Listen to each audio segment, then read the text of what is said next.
ভুলে গেলে আমাকে? কই না তো।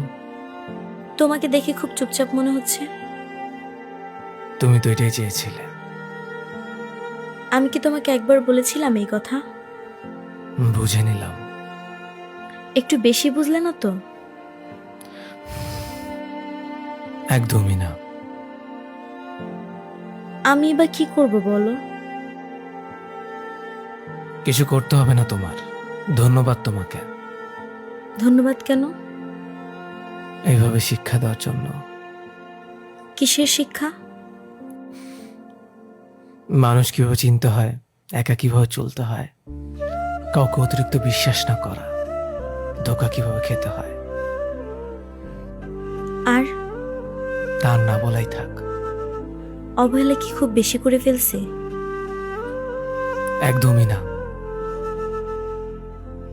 প্লিজ আমাকে ক্ষমা করে দাও। আমি ক্ষমা করার মতো কেউ না। তুমি আমার সব।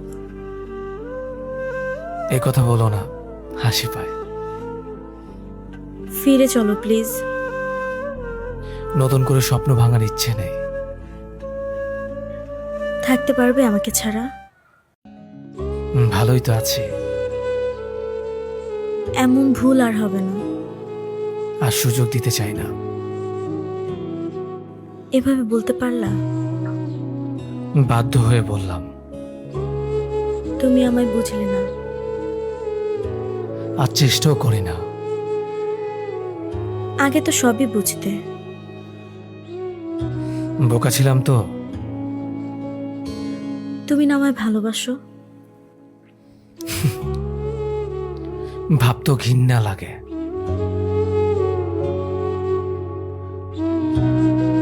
আমাকে এভাবে কষ্ট দিও না।